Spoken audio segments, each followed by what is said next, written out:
నమస్తే నేను Chandana. Welcome to great Andhra big story. 164 MLA సీట్ల అపరిమితమైన బలంతో అధికార పీఠాన్ని అధిష్ఠించిన అవకాశం అహంకార హేతుగా మారకూడదు. మారితే ఏమవుతుంది? మరోవైపు 11 సీట్లకు మాత్రమే పరిమితమై ప్రజలు అధికారానికి దూరం చేసిన పార్టీకి నిశ్చితమైన నైరాశ్యం, అచేతనత్వం ప్రబలకూడదు. చేతనారహితంగా ఉంటే ఏమవుతుంది?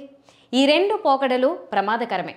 కూటమి ప్రభుత్వం ఏర్పడి ఏడాది పూర్తయిన నేపథ్యంలో అటు విపక్షం ఇటు పాలకపక్షం ఎలా ప్రస్థానం సాగిస్తున్నాయో గత 2 వారాల్లో గమనించాం. మరి ఈ ఏడాది పాలనపై ప్రజాస్పందన ఎలా మారుతోంది అనే కోణంలో వాస్తవాలను విశ్లేషిస్తూ రాష్ట్ర వ్యాప్తంగా సేకరించిన అభిప్రాయాల వర్తమాన స్థితిగతులపై విశ్లేషణాత్మక కథనం ఈ వారం great Andhra big story. NDA కూటమి ప్రభుత్వం అధికారంలోకి వచ్చి ఒక ఏడాది పూర్తయింది. చంద్రబాబు నాయుడు చాలా పెద్ద ఎత్తునే సంబరాలు వేడుకలు చేసుకోవాలని తలపోశారు. కానీ విమాన ప్రమాద రూపంలో జాతిని పలకరించిన పెను ప్రమాదం వల్ల రద్దు చేసుకున్నారు. ఈ నిర్ణయం మంచిదే.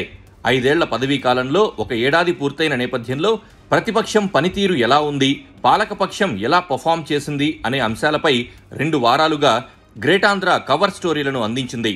ఆ విశ్లేషణలకు తోడు క్షేత్రస్థాయిలో జనాభిప్రాయం ఎలా ఉన్నదో కూడా తెలుసుకునే ప్రయత్నం చేసింది గ్రేట్ ఆంధ్ర.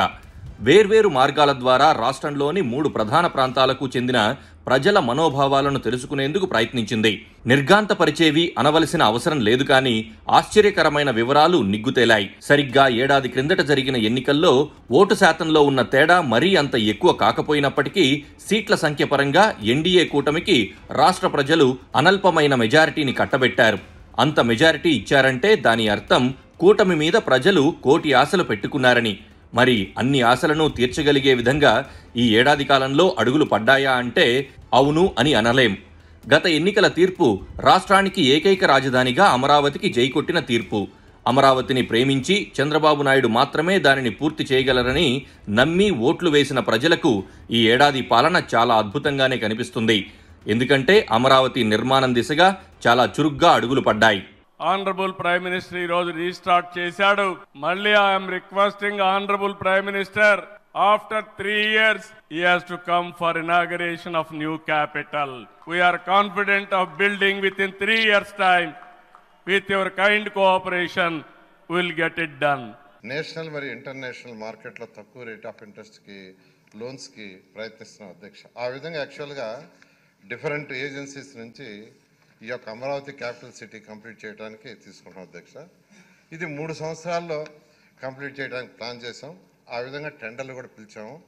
ట్రంక్ రోడ్స్ అంటే మెయిన్ రోడ్స్ ఉంటాయి అధ్యక్ష. 165 మీటర్లు 165 అడుగుల వెడల్పు, 185 అడుగుల వెడల్పు రోడ్స్ ఉంటాయి. అవి 2 సంవత్సరాలు పూర్తవుతాయి అధ్యక్ష. మెయిన్ రోడ్స్ ఎల్పిఎస్ రోడ్స్ అని రైతులకు ఏదైతే ప్లాట్లు ఇచ్చామో వాటి లోపల రోడ్స్ డ్రైన్స్ అవన్నీ కూడా 3 సంవత్సరాల్లో పూర్తి చేస్తాం అధ్యక్ష. బిల్డింగ్లు అధికారులకు ఏదైతే ఆల్రెడీ కట్టి ఆల్మోస్ట్ 4000 బిల్డింగ్స్ ఫైనల్ స్టేజ్లో ఉన్నాయి. అది 1.5 year అవుతుంది. మిగతా బిల్డింగ్స్ 2 years. అదేవిధంగా మెయిన్ ఏదైతే అసెంబ్లీ హైకోర్టు ఇవన్నీ ఉన్నాయి 3 సంవత్సరాలు అవుతుంది అధ్యక్ష. ఈ విధంగా యాక్చువల్గా టెండర్లు కూడా పిలవటం జరిగింది అధ్యక్ష. పాలకులు చెబుతున్నట్లుగా 3 ఏళ్ల వ్యవధిలోనే కాకుండా ఏదో 4 ఏళ్లైనా కనీసం 10% నగరమైన నిర్మాణాలతో అలరారే అవకాశం ఉంది.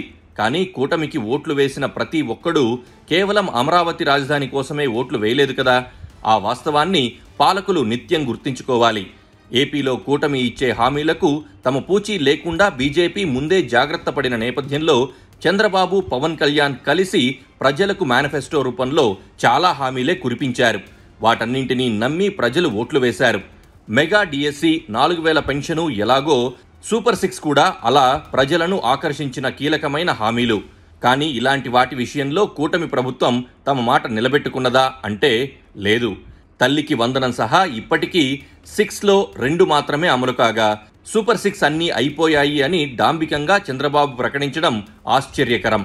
రైతు ఇచ్చేది అన్నదాత సుఖీభవ 20వ తారీఖున గవర్నమెంట్ ఆఫ్ ఇండియా ఇస్తారు.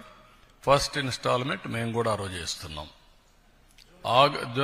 రేపు ఈ నెలే. రెండోది ఆగస్టు 15న ఆర్టీసీ ఉచిత ప్రయాణ సౌకర్యం కూడా ఉంటుంది. ప్రిపరేషన్స్ అవుతున్నాయి. ఆ రోజు లాంచ్ చేస్తున్నాం. ఆడబిడ్డనిది P4కి లింక్ చేశాం. ఉద్యోగాలు పెద్ద ఎత్తున ప్రయత్నం చేస్తున్నాం.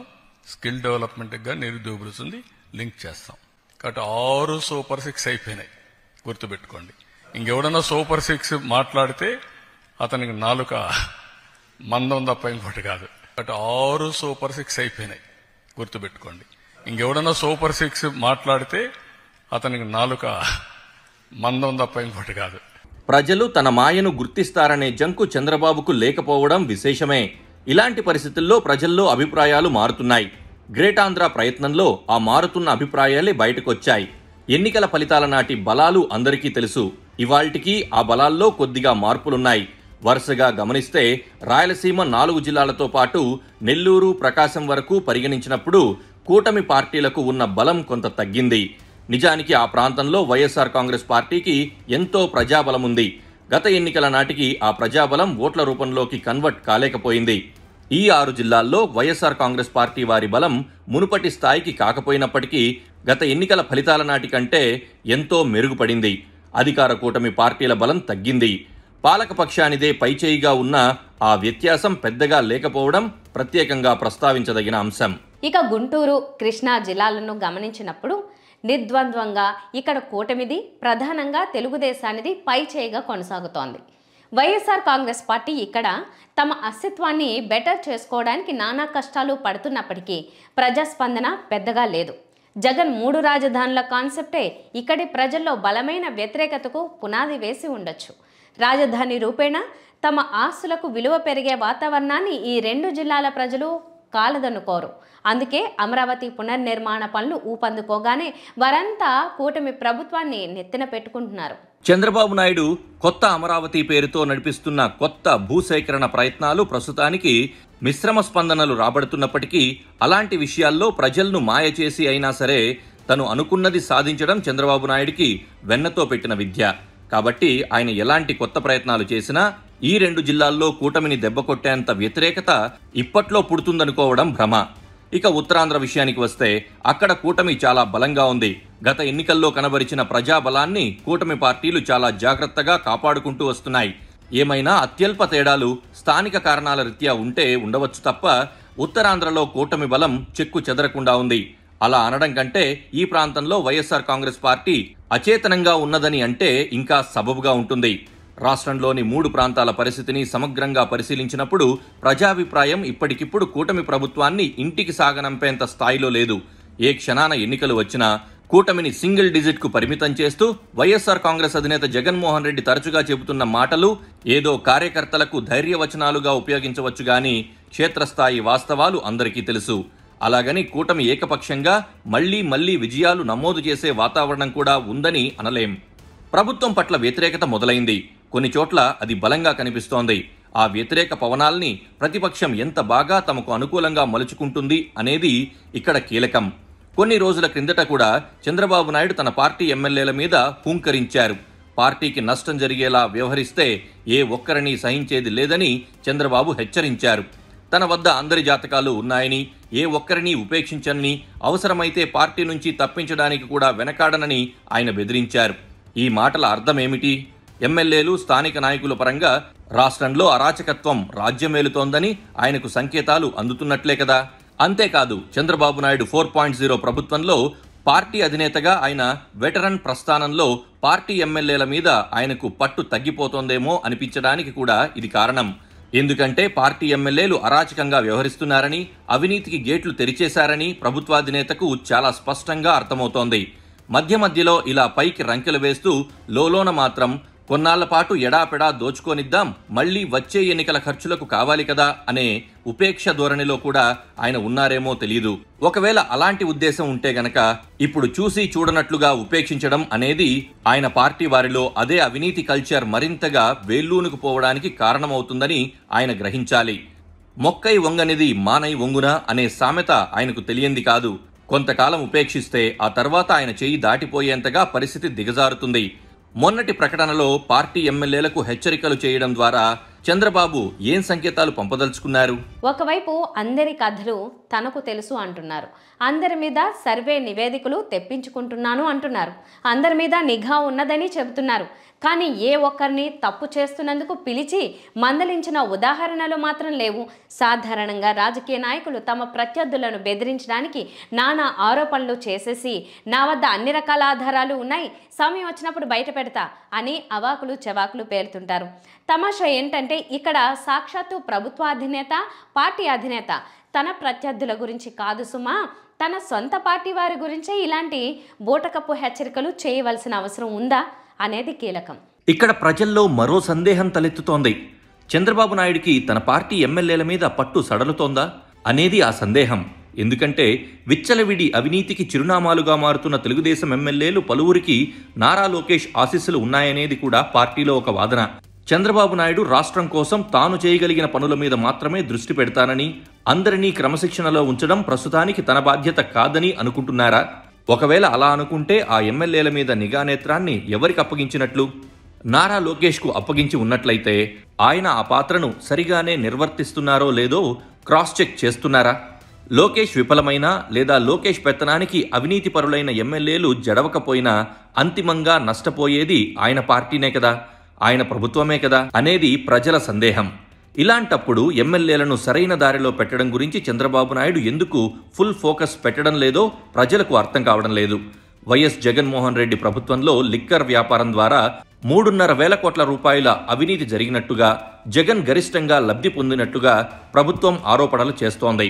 కానీ ఇప్పుడు లిక్కర్ వ్యాపారం ప్రైవేటు దుకాణాల ద్వారా జరుగుతుందన్న మాటే తప్ప అవినీతి అక్రమాలు ఏమీ లేవని చంద్రబాబు గుండెల మీద చేయి వేసుకుని చెప్పగల పరిస్థితిలో ఉన్నారా?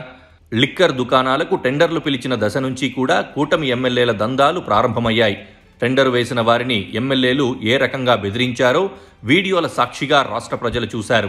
టెండర్ పాటలు ఎవరికి దక్కినా సరే 25 నుంచి 40% వరకు లాభాల్లో వాటాలు పెట్టుబడితో సంబంధం లేకుండా తమకు కప్పం కట్టవలసిందేనని ప్రతి కూటమి ఎమ్మెల్యే కూడా దందా నడిపిస్తున్నారంటే అతిశయోక్తి కాదు.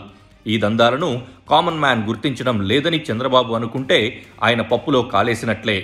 ఏ లిక్కర్ అవినీతి వైఎస్ జగన్ అధికారానికి గండి కొట్టిందని భావించవచ్చో అదే లిక్కర్ వ్యాపారంలో దొంగచాటుగా ఇప్పటి పాలక కూటమి ఎమ్మెల్యేలు సాగిస్తున్న దందాలు అదే స్థాయిలో దెబ్బ కొట్టజాలవు అని ఆయన నమ్ముతున్నారేమో తెలీదు. ఇసుక విషయం కూడా అంతే. చంద్రబాబు నాయుడు తాను ఇసుకను ఉచితంగా ఇస్తున్నట్లు ప్రకటించారు. కానీ ఇంచుమించుగా ప్రతి నియోజకవర్గంలోనూ ఎమ్మెల్యేల దందాలు విచ్చలవిడిగా సాగుతున్నాయి. ప్రతి ట్రాక్టర్కు, ప్రతి ట్రక్కుకు ఇంత అని వాటాలు గణించి ఎమ్మెల్యేలు తమ సొంత మనుషుల్ని నియమించుకొని వసూళ్లకు పాల్పడుతున్నారు. ఇవన్నీ ప్రజలకు తెలుసు. ప్రత్యేకించి కేవలం ట్రాక్టరు అద్దె డబ్బులు మాత్రమే తీసుకువెళితే ఇసుక దక్కడం లేదనేది ప్రతి ఒక్కరికి అనుభవంలోకి వస్తున్న వాస్తవమే. ఇవి కేవలం కీలకమైన 2 ఉదాహరణలు మాత్రమే. ఎమ్మెల్యేలు దాదాపుగా ప్రతి విషయంలోనూ తమ తమ పరిధిలో విచ్చలవిడిగా బరితెగిస్తున్నారు. దానిని చక్కదిద్దుకోకపోతే చంద్రబాబు నాయుడు ప్రభుత్వ పతనానికి తాను దిశానిర్దేశం చేస్తున్నట్లు లెక్క. ఎమ్మెల్యేల అవినీతే పార్టీకి, ప్రభుత్వానికి కూడా మరణ శాసనమవుతుందని ఆయన తెలుసుకోవాలి. ప్రజలు ఎల్లకాలమూ స్థిరచిత్తంతో ఉండరు. పార్టీలకు కరుడుగట్టిన అభిమానులుగా ఉండేవారి సంగతి పక్కన పెడితే సమర్థతలను, సంభావ్యతలను నమ్మి నాయకులకు పాలకులుగా అవకాశమిచ్చే ప్రజలు కూడా గణనీయంగానే ఉంటారు.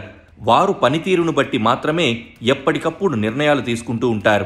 ఏడాది కిందట తాను ముఖ్యమంత్రి కావాలని తన సమర్థతను ప్రేమించి తనకు ఓటు వేసిన ప్రజలందరూ ఇప్పటికీ 100% అదే అభిప్రాయంతో ఉన్నారని చంద్రబాబు అనుకోకూడదు. ఇప్పటికే ప్రజల్లో రేఖామాత్రంగా వ్యతిరేకత మొదలైంది. అది ఒకవైపు నుంచి చాప కింద నీరులా అల్లుకుంటూ వస్తోంది.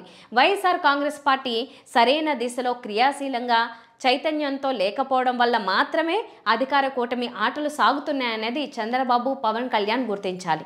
ఈ అధికారాన్ని మరోసారి నిలబెట్టుకోవాలంటే తాము మరింత కష్టపడాలని, ముందు తమ ఎమ్మెల్యేల అవినీతికి కత్తెర వేయాలని ఆయన గ్రహించాలి. ఇది ఇవాల్టి బిగ్ స్టోరీ. మరిన్ని టాపిక్స్తో మళ్ళీ కలుద్దాం. నమస్తే.